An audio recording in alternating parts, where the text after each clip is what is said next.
भगवान श्री कृष्ण को क्यों कहा जाता है लड्डू गोपाल?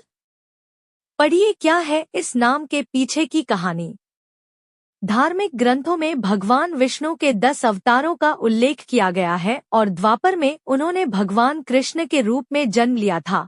भगवान कृष्ण के इस अवतार ने लोगों को धर्म के साथ साथ कर्म का भी ज्ञान दिया।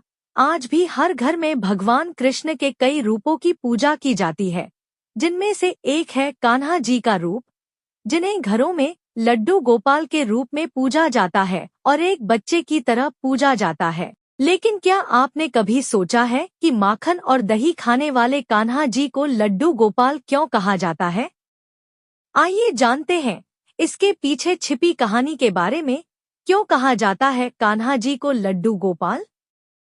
पौराणिक कथाओं के अनुसार भगवान कृष्ण के बहुत बड़े भक्त कुंभनदास ब्रज भूमि में रहते थे और उनका एक पुत्र था जिसका नाम रघुनंदन था। कुंभनदास भगवान कृष्ण के बहुत बड़े भक्त थे और उनकी भक्ति में लीन रहते थे। भक्ति में लीन रहने के कारण वे अपना घर और मंदिर छोड़कर कहीं नहीं जाते थे। एक बार कुंभनदास को वृंदावन से भागवत कथा का निमंत्रण मिला और वे चाहकर भी उसे मना नहीं कर सके। उन्होंने कथा में जाने का निर्णय लिया और अपने बेटे रघुनंदन को भगवान कृष्ण की पूजा की पूरी जिम्मेदारी सौंपी। उन्होंने उसे यह भी कहा कि शाम को कान्हा जी को भोग जरूर लगाना। पिता को रघुनंदन पर हो गया संदेह। भगवान कृष्ण ने रघुनंदन द्वारा परोसा गया सारा भोजन खा लिया और उन्हें आशीर्वाद देकर अंतर्ध्यान हो गए। जब कुंभनदास घर लौटे तो उन्होंने देखा कि भोजन की थाली खाली थी, जिसे देखकर उन्हें आश्चर्य हुआ। उन्होंने सोचा कि शायद उनका बेटा भूखा रहा होगा और इसीलिए उसने यह भोजन खा लिया।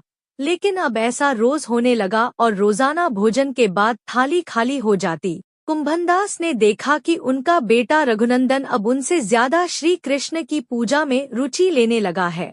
एक दिन वह रघुनंदन को पूजा करते देखने के लिए दीवार के पीछे छिप गए। लड्डू गोपाल के दर्शन शाम के समय रघुनंदन कान्ही जी की पूजा करने लगा और फिर उन्हें भोग की थाली परोसी। थाली परोसते ही सामने कान्हा जी बाल स्वरूप में प्रकट हो गए।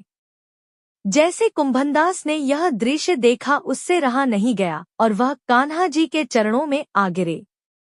जिस समय कुंभनदास उनके चरणों में गिरे हुए थे तब कान्हा जी के हाथ में लड्डू था और वह उसी रूप में वहां जड़ गए। भगवान श्री कृष्ण को गोपाल कहते हैं, लेकिन उस समय जब उनके हाथ में लड्डू था तो उनका नाम लड्डू गोपाल पड़ गया।